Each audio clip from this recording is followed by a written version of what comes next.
नमस्कार दोस्तों, हमारे YouTube चैनल में आपका स्वागत है। आज फिजिक्स की क्लास को आगे बढ़ाते हुए कुछ टॉपिक्स पे डिस्कशन करना है। टॉपिक्स है आपका पोटेंशियल डिफरेंस एंड ईएमएफ। इनमें डिफरेंस क्या होता है? उससे पहले एक व्यूअर हैं राकेश रंगवाल जी, उनका कुछ डाउट था, उस डाउट को क्लियर कर लेते हैं। ये लिखा गया था V is directly proportional to I और I is directly proportional to V।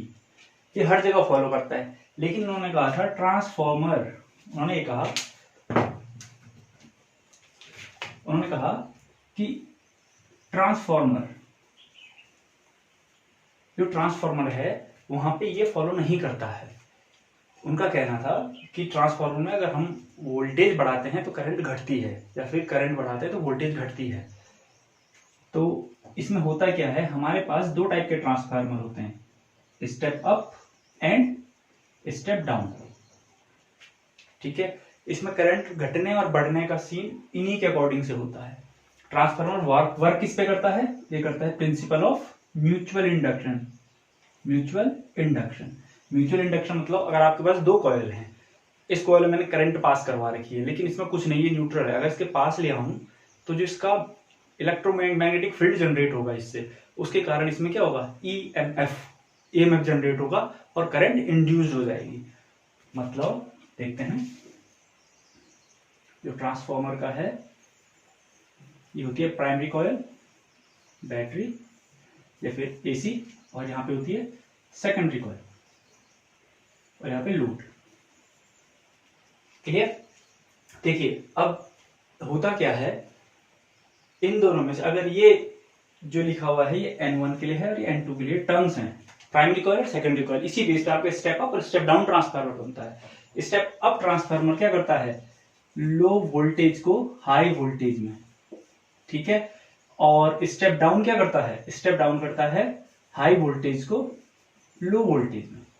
Means जो आपका पावर हाउस में है, अगर पावर हाउस से हमें हमारे शहर तक करंट या फिर करंट लानी है तो क्या होगा, सपोज ये पावर हाउस है, ठीक है, और ये मेरा शहर है, सिटी, तो यहां से यहां तक मुझे करंट लानी है, ठीक है। तो करंट अगर मैं सिंपल वायर में भेजता हूं, जो हाई टेंशन वायर देखी होंगी आपने, जिनसे आवाजें भी आती रहती हैं, यूजुअली जंगलों से गुजारी जाती हैं, ठीक है, क्योंकि उनमें बहुत ज्यादा हाई अमाउंट ऑफ वोल्टेज होता है, ठीक है।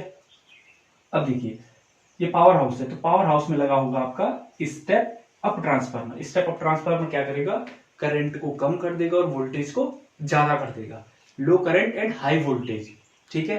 और जबकि जहां जिस शहर में उसको सप्लाई करवाना है तो वहां क्या हो जाएगा, step down transformer. Step down transformer क्या करेगा, जो आपका वोल्टेज उससे कम करेगा और करंट को बढ़ा देगा।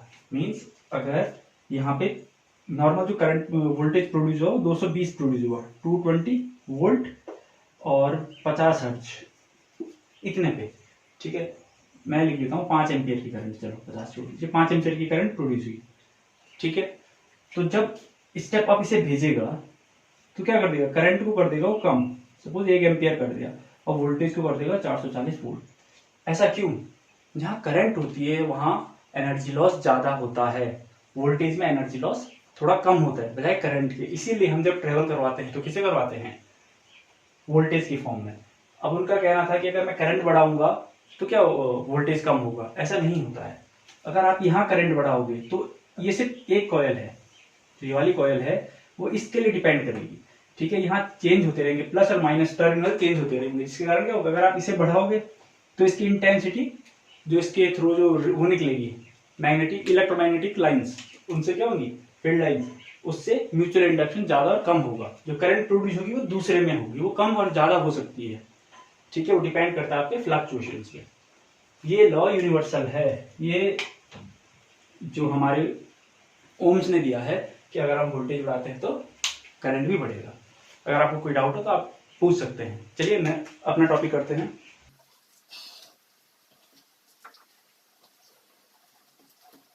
हमारा टॉपिक है potential difference and EMF.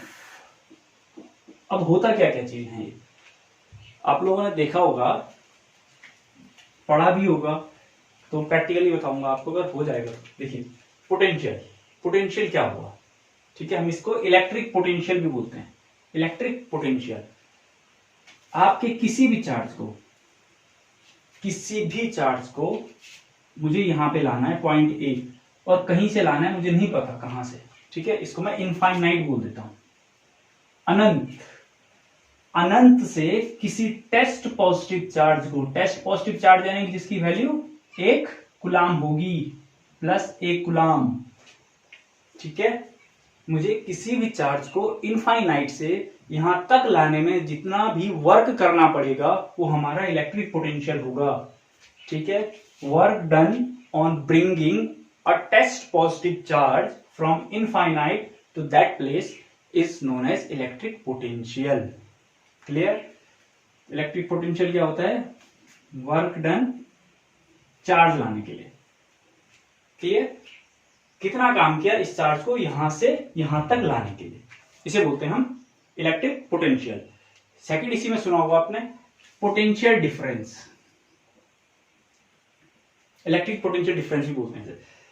Potential difference क्या होता है? अभी देखिए मेरे पास ए और बी, ठीक है, ये दो सिंपली कह सकते हैं चार्ज बॉडी है। इस पे 10 प्लस 10 कूलाम का चार्ज है और इस पे प्लस 6 कूलाम का चार्ज है। क्लियर? इस पे 10 कूलाम का है, इस पे 6 कूलाम का चार्ज है। क्लियर? देखिए अब चार्ज कहां से कहां के लिए फ्लो करेगा? हम जानते हैं कि चार्ज इस डायरेक्शन में फ्लो करेगा, हाई पोटेंशियल से लो पोटेंशियल में, H to P यानी कि हाई पोटेंशियल से लो पोटेंशियल में, H to L, high to low. Clear? ये तो पता चल गया है कि जो 10 कूलाम का चार्ज है वो 6 की तरफ जाएगा, लेकिन कब तक जाएगा? ये तब तक जाएगा जब दोनों तरफ बराबर ना हो जाए, ठीक है।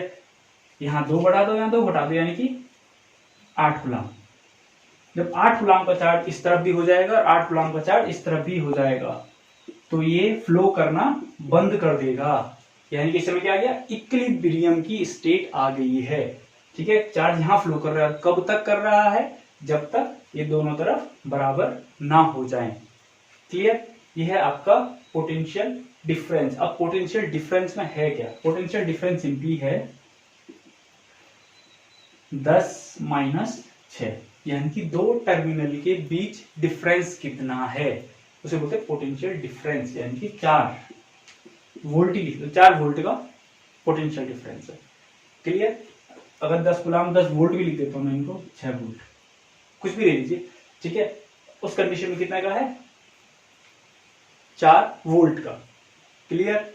इसे हम वोल्टेज भी बोलते हैं। अब एक और टर्म आता है इसमें, देखिए पोटेंशियल डिफरेंस तो आ गया कि हमने जो दो टर्मिनल लिए हैं उनके बीच डिफरेंस कितना है। क्लियर? रन होता है। अच्छा, इस कंडीशन में वोल्टेज जो होता है, पोटेंशियल कितना होता है? इसको लिखते हैं VB minus VA equals to W AB upon Q। कितना चार्ज गया, ठीक है। यानी कि आप इसको डायरेक्ट ऐसे भी लिखते हो DV equal to DW upon DQ। इस टर्म में भी लिखते हो, कई बार आप W अपॉन DQ भी लिखते हो, या फिर ये भी हटा देते हो, वो मर्जी है, वो आपके डिपेंड करता है किस चीज पे, ठीक है। अच्छा देखिए, अब पोटेंशियल डिफरेंस हो गया, पोटेंशियल हो गया, EMF इलेक्ट्रोमोटिव फोर्स क्या हुआ। अब इसी में देख लीजिए, ये था 6 वोल्ट पे और ये था 10 वोल्ट पे। हमें पता है मैं अगर दोनों को कनेक्ट करवाता हूं तो यहां से यहां चार्ज, यहां से चार्ज यहां ट्रांसफर होगा। ये किस बेस पे काम करता है? आपका मोबाइल चार्जिंग करवाओ, सेल चार्ज करवाओ, कुछ भी करवाओ, इसी बेस पे करती है, क्योंकि जो हमारा स्विच होता है वो हाई वोल्ट पे होता है। मोबाइल जब बैटरी डाउन हो जाती है तो लो वोल्टेज पे आ जाती है, तो लो वोल्टेज को चार्ज करने के लिए क्या करता है? हमारा जो अडेप्टर होता है, अडेप्टर उतनी ही करंट फिल्टर करके भेजता है, उतना ही वोल्टेज भेजता है जितना हमारे फोन को या फिर हमारी बैटरी को चाहिए। जब हमारे अडेप्टर का और हमारे फोन का दोनों का चार्ज सेम हो जाए, वोल्ट सेम हो जाए, तो आगे फ्लो करवाना बंद कर देता है। क्लियर? उसे ऑटो कट भी कह सकते हो आप। उसके बाद फोन चार्ज एक्स्ट्रा नहीं होता है। क्लियर? ये देख लीजिए, ये है आपका हाई टू लो, ये नॉर्मल प्रोसेस है। लेकिन अगर मुझे करंट लो से हाई में भेजनी है या फिर कम पोटेंशियल से ज्यादा पोटेंशियल में भेजनी है तो क्या करना पड़ेगा? मुझे एक्स्ट्रा पावर की जरूरत पड़ेगी। मींस अगर मुझे 6 वोल्ट की बैटरी से इधर चार्ज भेजना है तो मुझे क्या करना पड़ेगा, एक एक्स्ट्रा पावर सप्लाई देनी पड़ेगी, एक्स्ट्रा पावर सप्लाई देनी पड़ेगी। ठीक है, इसी एक्स्ट्रा पावर सप्लाई को कहते हैं हम इलेक्ट्रोमोटिव फोर्स। ठीक है, जब मुझे किसी लो वोल्टेज वाली चीज से ज्यादा वोल्टेज वाली चीज को चार्ज सप्लाई करवाना पड़ेगा तो उस केस में क्या होता है, ईएमएफ हेल्प करता है। ईएमएफ उस समय जनरेट होता है। ईएमएफ कहां पे भी जनरेट होता है, जब आप एक कॉइल से दूसरी कॉइल में क्या करवाते हो, म्यूचुअल इंडक्शन करवाओ, सेल्फ इंडक्शन, वहां भी ईएमएफ जनरेट होता है एक कॉइल से दूसरे कॉइल में, इलेक्ट्रोमोटिव फोर्स। अभी होता कैसे है देखो, देखते हैं। इसका एग्जांपल समझा देता हूं मैं ईएमएफ का।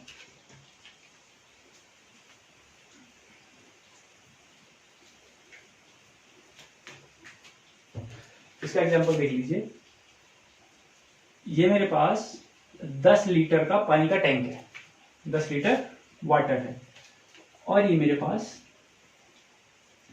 5 लीटर वाटर। क्लियर। अब मैं पाइप से कनेक्ट करवाता हूं। मैंने पाइप से कनेक्ट करवाया, चाहे आप ऐसे में करवा लीजिए, चाहे आप डायरेक्ट करवा लीजिए। क्लियर। मैं अगर पाइप से कनेक्ट करवाता हूं तो वाटर कहां से कहां के लिए फ्लो करेगा, पानी यहां से यहां फ्लो करेगा। ठीक है, इनके ऊपर ओवरफ्लो है, पानी निकालने ढालने के लिए बॉक्स बना दिया।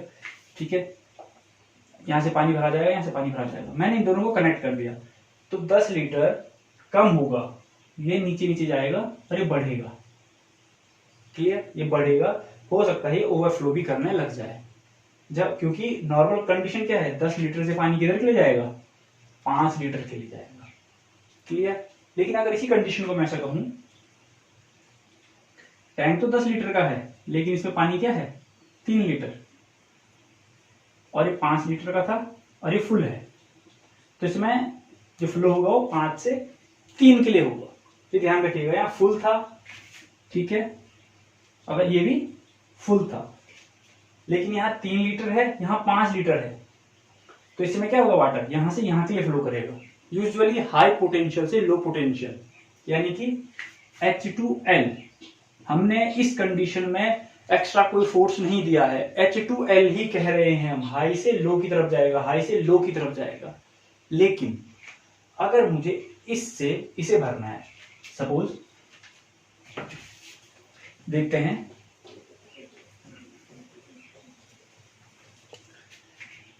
यह है टैंक, ये 10 लीटर का टैंक था, ये भरा हुआ है 5 लीटर तक, ये 5 लीटर का टैंक था, ये भी 5 भरा हुआ है। अब मैं अगर यूं लगाता हूं तो वाटर कहीं फ्लो नहीं करेगा क्योंकि दोनों तरफ बराबर ही पानी है। ठीक है, इसकी एक कंडीशन ध्यान रखना, दोनों इक्वल प्लेन पे है। अगर ये ऊपर होता है तो भी पानी फ्लो करेगा, अगर ये ऊपर होता है तो पानी फ्लो करेगा। दोनों का लेवल सेम होना चाहिए, जिस बेस सेम होना चाहिए, तो पानी फ्लो नहीं करेगा, इस चीज का ध्यान रखिए। लेकिन अब मुझे इसमें पानी भरना है तो क्या करना पड़ेगा, मुझे एक एक्स्ट्रा मोटर लगानी पड़ेगी, वाटर सक्शन के लिए मोटर लगानी पड़ेगी जो पानी यहां से खींच के इसमें डालेगी। ठीक है, तो जो एक्स्ट्रा लगाया है इसी को हम ईएमएफ बोलते हैं। ठीक है, जो एक्स्ट्रा फोर्स लग रहा है इसे ईएमएफ कह रहे हैं, यानी कि लो पोटेंशियल से हाई पोटेंशियल पे जब भी हमें चार्ज ट्रांसफर करवाना हो तो हमें एक्स्ट्रा फोर्स की जरूरत पड़ती है, जिसे हम ईएमएफ कहते हैं। क्लियर। तो इन तीनों में डिफरेंस यही था। अगर कोई डाउट हो तो कमेंट कीजिएगा। Thank you, keep watching.